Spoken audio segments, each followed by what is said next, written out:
جس شخص کی خاموشی فائدہ نہیں دیتی اس کی تقریر بھی فائدہ نہیں دیتی. تقریر کتنی ہی منظم، مرتب، سلجھی ہوئی اور دلائل کے ساتھ مرصع کیوں نہ ہو، لیکن اگر وہ دل سے وہ لفظ نہیں نکل رہے تو وہ کانوں کو تو لذت دیں گے، دل پہ دستک نہیں دیں گے. اور اگر بات اندر سے نکل رہی ہے تو اشہد و بلال عند اللہ اشہد، میرے حضور علیہ السلام نے فرمایا بلال کا اشہد بھی اللہ کے ہاں اشہد ہی مانا جاتا ہے. تو یہ دیکھا جاتا ہے کہ اندر کی جو پاکیزگی ہے جب وہ چہرے پہ عیاں ہوتی ہے تو پھر اس کا جمال اپنا ہوتا ہے. تو ہمیں اپنے کردار کو بھی خوبصورت بنانا ہوگا، اپنی گفتار کو بھی خوبصورت بنانا ہوگا، اپنے دل کو بھی پاکیزہ کرنا ہوگا اور اپنے ظاہری بشرے کو بھی پاکیزہ کرنا ہوگا. پھر دیکھنا کہ تمہارے عمل سے، رویے سے کس قدر لوگ قریب آتے ہیں. امام محمد بن حسن الشیبانی بہت بڑے بزرگ گزرے ہیں اور امام اعظم ابو حنیفہ علیہ الرحمہ کے شاگرد تھے، بہت خوب رو اور تقویٰ کے بھی اونچے معیار پہ فائز المرام تھے.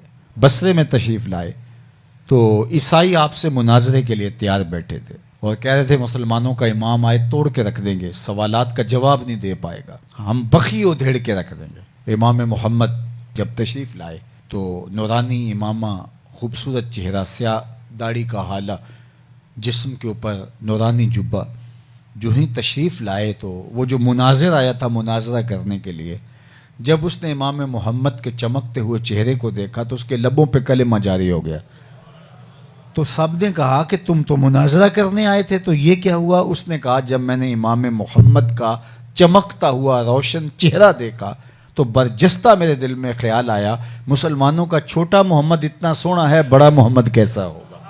یہ شان ہے خدمتگاروں کی، سرکار کا عالم کیا ہوگا.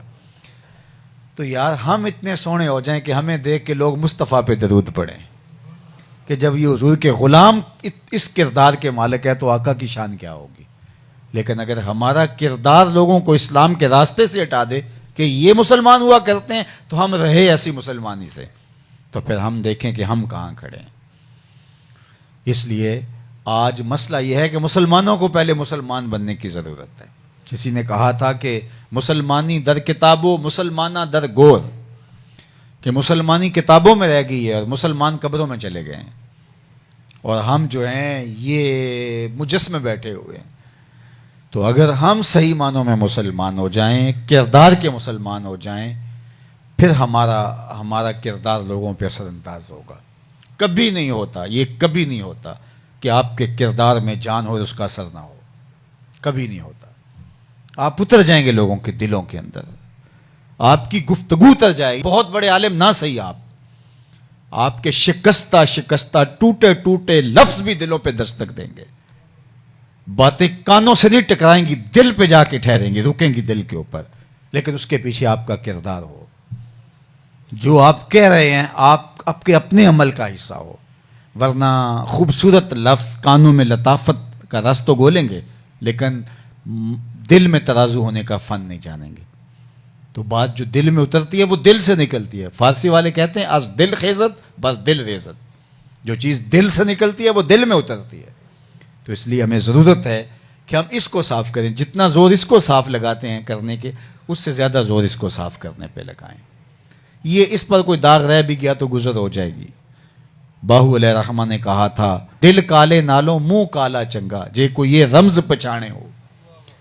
اصل بات یہ ہے کہ یہ کالا نہیں ہونا چاہیے، اس میں میل نہیں رہنی چاہیے، اس میں صفائی ستھرائی آ جانی چاہیے. پھر ٹوٹے شکستہ لفظ بھی اثر انداز ہوتے ہیں اور دنیا بدلتی ہے. ایسے ہی 90 لاکھ کافروں کو کلمہ توحید ہمارے بزرگوں نے نہیں پڑھایا، ان کے کردار کی چمک تھی. اور آج جتنی تقریریں ہو رہی ہیں اس زمانے میں تصور بھی نہیں کیا جا سکتا. ہمارے الیکٹرانک میڈیا پہ، ہمارے سوشل میڈیا پہ لائیو تقریریں، جلسے جتنے آج ہو رہے ہیں، ماضی میں تو اتنا کچھ نہیں تھا. لیکن آج صرف کانوں کا تلذذ، لذت ہے کانوں کی، بس اس سے آگے کچھ نہیں ہے. باتیں اندر اترتی نہیں ہیں کیونکہ اندر سے نکلتی نہیں ہیں. تو جب خون جگر سے ڈوب کے لفظ آئیں گے تو پھر وہ دل پر پیوست ہوں گے اور من میں اتریں گے. اندر کچھ ہوگا کہ جو ہے وہ اندر کچھ اتر رہا ہے. تو اللہ مجھے بھی توفیق دے، آپ کو بھی توفیق دے کہ ہم اپنے کردار کی طرف زیادہ زور دیں. کردار ستھرا ہو گیا تو خیر ہے، پھر ہماری وجہ سے کوئی بندہ سیدھی راہ پہ آ گیا ٹھیک ہے، نہیں بھی آ گیا تو کوئی بات نہیں، ہم اللہ کے حضور اپنے کردار کی سچائی اور خوبصورتی لے کے پیش ہو جائیں گے.